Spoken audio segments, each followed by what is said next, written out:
Morning, good to have you with us here on eNCA. Amathole communities say they've had no running water for almost a month. They say their pleas for help are also being ignored by the local mayor. Now, a non-profit organisation, the Equality Collective, is taking up their cause and taking up their fight. The NPO's director, Tess Peacock, joining us this morning. We try to get some response, just to remind you, from the municipality on this. They've come back and said they cannot give comment at this time because it is before court. And Tess, good morning to you. And that simply isn't good enough. All citizens want is answers from those who are meant to make their lives better, isn't it?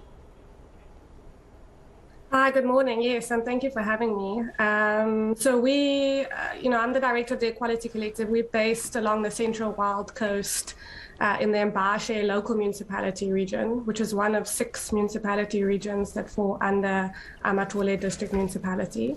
And Amathole District Municipality is responsible for the water services for 800,000 people. This is not an insignificant job. And since 2016, we've seen a market decline of the financial well-being of the district municipality. For the last 5 years, the Auditor General year on year indicates that the municipality is unlikely to be able to continue as an ongoing concern. And last year, the municipality was put under financial administration. And the reality is that we as communities can feel that decline in the provision of water services. So there's also been a decline in the reliability of the provision of water services. And recently, there's been this kind of political furore where our municipal manager has been our municipal manager for the last 5 years, Mr. Mnyimba, who was recently reappointed. It has turned out that he allegedly does not have a matric certificate, that he does not have the qualifications for the job. And there were some misrepresentations on his CV. And we know this because the COGTA MEC sent communication to the mayor indicating that they don't support the reappointment of Mr. Mnyimba as our municipal manager. His reappointment was resisted by the ANC PEC, by the South African Municipal Workers Union, who did take the municipality to court and won. And so now Mr. Mnyimba is no longer our municipal manager. We have an acting municipal manager in place. Our current CFO is now acting, and all we as community members were thinking, we're watching this kind of political furore go on, and we're saying, well, we as community members don't want to get involved in the politics or the factional fighting of what's happening at Amathole.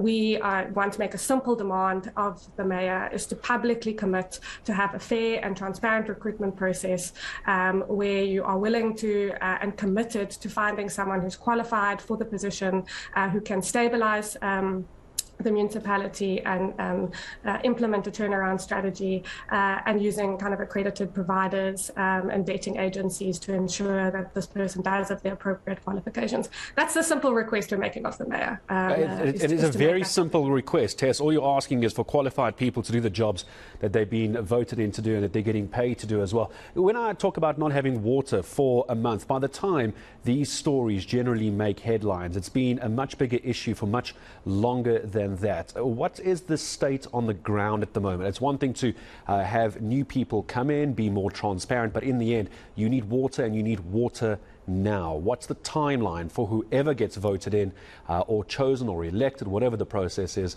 to help the residents get what they need? What's your timeline? What are you demanding?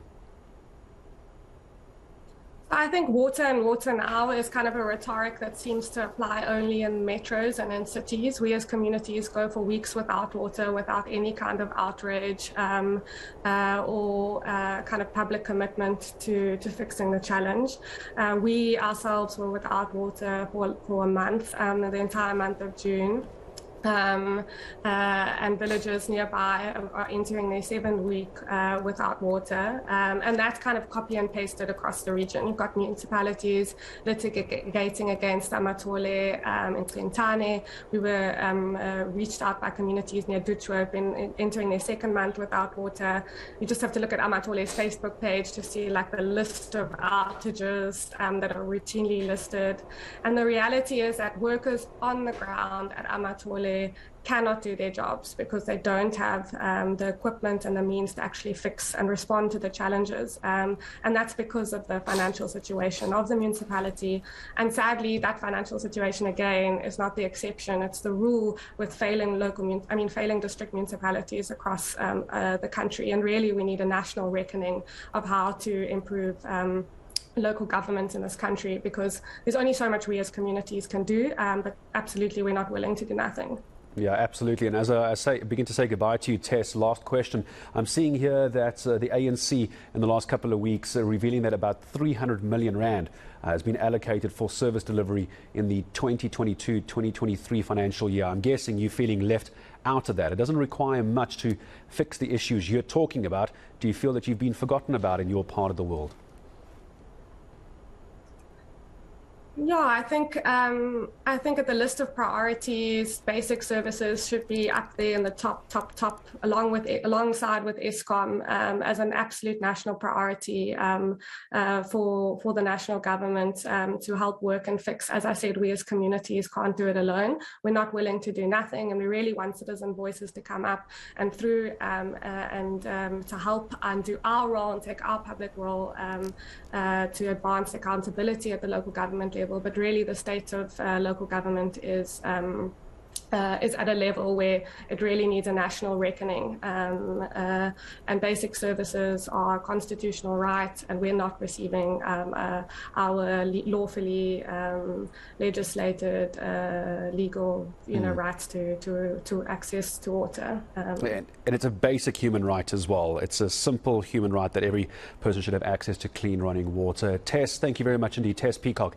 Equality Collective Director from that non-profit organisation fighting for the very basic rights of residents in Amathole. Just to remind you, while the